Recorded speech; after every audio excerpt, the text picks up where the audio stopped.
యేసుక్రీస్తు నామములో మీ అందరికీ శుభములు తెలియపరుస్తున్నాను. Praise the Lord. ప్రతిరోజు ఆయన మనకు చూపించే కృప, ఆయన కనుకరం, ఆయన వాత్సల్యత ఎంతో గొప్పది.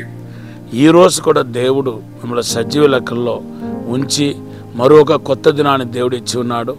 నాతో పాటు దేవుని స్తుతించండి. దేవుని ఆరాధించటం, స్తుతించటం మనకు దేవుడు ఇచ్చిన ధన్యత.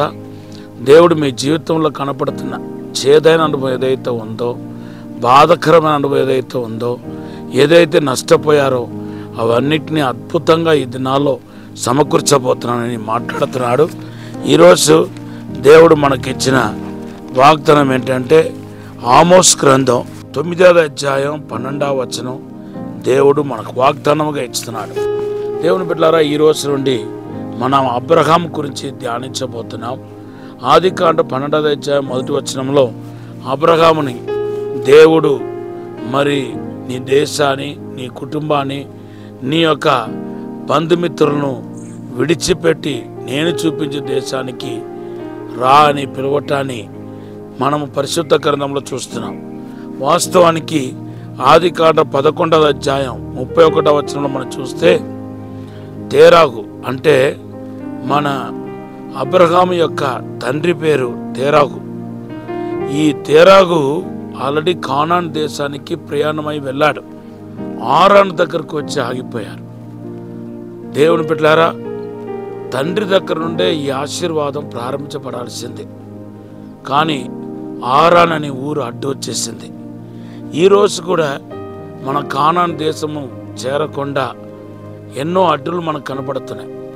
ఇప్పటికే కొంతమంది ఆత్మీయ ప్రయాణాన్ని ప్రారంభించి కానాన్ దేశానికి చేరటానికి ముందే ఆరాన్ అనే చోటు దగ్గర ఆగిపోయి ఉన్నారు. మీ యొక్క ఆత్మీయ ప్రయాణం సగంతో ఆగిపోయి ఉంది. మీ యొక్క పరిచర్య సగంతో ఆగిపోయి ఉంది. మీ యొక్క అభిషేక ఆత్మీయ జీవితం సగంతో ఆగిపోయి ఉంది. వీటన్నిటికీ కారణాలు ఏంటో మీరు ఒకసారి ఆత్మ పరిశోధన చేసుకోవాలి. ఖచ్చితంగా మనం ఆత్మీయతలో ముందుకు సాగుతున్నప్పుడు, ప్రారంభించినప్పుడు ఏదో ఒక శోధన మనకు వస్తూనే ఉంటుంది. కానీ దాన్ని చూసి మనం ఆగిపోకూడదు. మనం ముందుకు సాగాలి. మార్కు సువార్త 10వ అధ్యాయం 48వ వచనంలో ఒక గుడ్డివాడు యేసు వస్తున్నాడని విని, యేసు దావీదు కుమారుడని కరుణించమని యేసు యొద్దకు వెళ్ళటానికి ప్రయత్నం చేస్తా ఉన్నాడు. కానీ ఆయన్ని యేసుతో వచ్చిన వారు ఆటంకపరిచారు.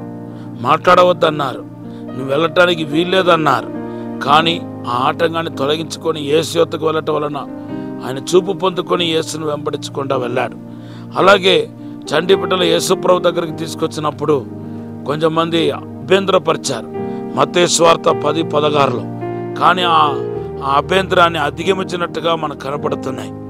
ఇలాగా మన ఆత్మీయ జీవితంలో ముందుకు సాగాలన్నప్పుడు ఏదో ఒక శోధన, ఏదో ఒక కష్టాలు, ఏదో ఒక ఇబ్బందులు మనం వెంబడించుకుంటానే వస్తూ ఉంటాయి. కొంతమంది స్త్రీలు యేసు ప్రభు పునరుద్ధానం పొందిన తర్వాత యేసును కలుసుకోవటానికి సమాధి దగ్గరికి వెళ్తే, సమాధి యొక్క ద్వారం దగ్గర ఒక పెద్ద అడ్డుబండ ఉందన్నమాట. ఆ అడ్డుబండను తొలగించాలని చెప్పి ఒకరిద్దరు మొదటిగా ప్రయత్నం చేశారు. వాళ్ళ వల్ల కావట్లేదు. తర్వాత అందరం కలిసి అడ్డుబండను తొలగించాలనుకున్నారు.